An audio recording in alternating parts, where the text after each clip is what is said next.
The purpose of SpaceX, the reason for creating SpaceX, was to accelerate the advent of humanity becoming a spacefaring civilization, to help advance rocket technology to the point where we could potentially become a multi-planet species and a true spacefaring civilization. Artemis. This is NASA's program to return to the planet Luna in 2024.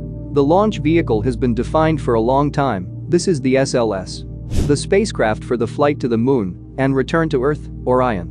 Their construction is in the final stage.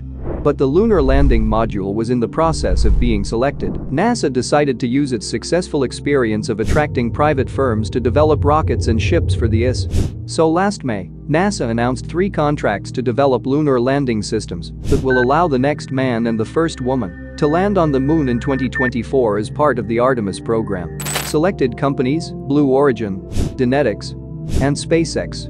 Since then, the 3 suppliers have been developing prototypes of moon landers. However, NASA postponed the decision from February 28 to April 30, 2021. In this video, we will look at the most impressive variation that SpaceX has offered, namely its next generation rocket system with a Starship version adapted for the moon. Subscribe to the channel so that you don't miss new space releases. One of the most obvious changes is the completely painted hull of the ship. This decision is directly related to its main task, landing on the moon and safely returning back to lunar orbit. The ship will spend several days on the surface of our natural satellite. To maintain the required fuel temperature, it is necessary to constantly protect the tanks and their contents from overheating.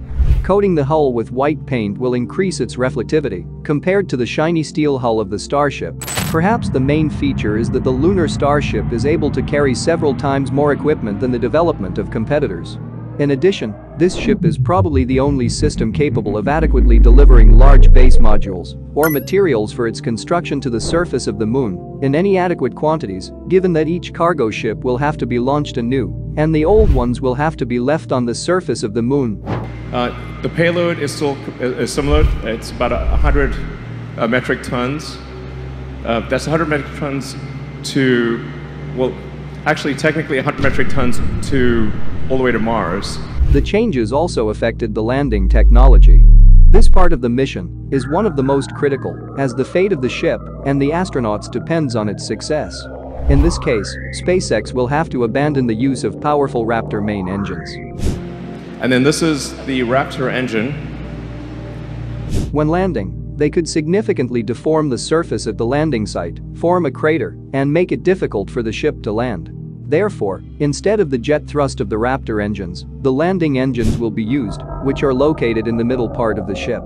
The RCS, reaction control system engines, will have a lot in common with the Raptor and run on the same oxygen and methane fuel pair.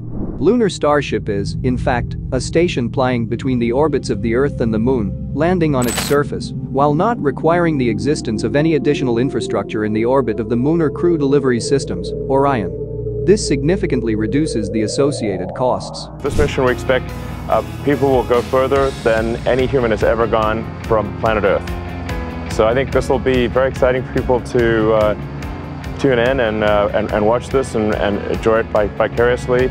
In addition, the render shows the final view of the landing supports, the prototypes of which are already being integrated into the Starship prototypes.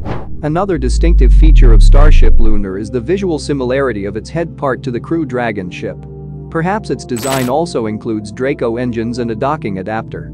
The outer surface of the conical part is covered with solar panels. The agency's plans do not include the return of Starship Lunar to Earth, so the thermal protection and wings of their uselessness will only unnecessarily increase the cost of the ship, which will affect its competitiveness among other similar projects submitted to the agency by private companies.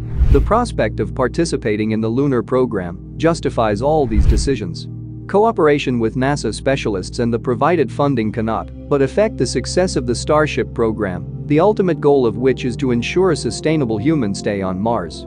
The results of the first stage of the NASA selection competition should be announced at the end of April 2021, unless of course they need more time. In any case, we must not forget that the development of technologies will be useful for the company in the future.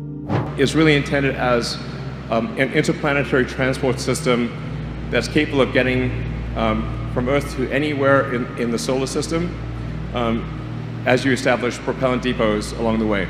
Do not forget that Elon Musk together with Japanese billionaire Yusaku Misawa are preparing to make the first tourist flight around the moon in 2023. それはイーロン・マスクに聞いてください。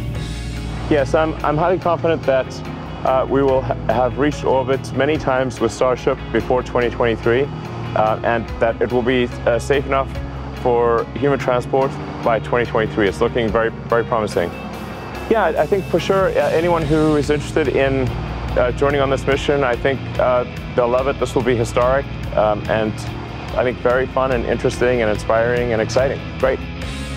I will leave a link to a detailed video about the first tourist flight in the description. Thank you for watching, my friend. The future is here. Thanks a lot for supporting the future of human spaceflight. It's very much appreciated and I think will make a real difference. Thank you.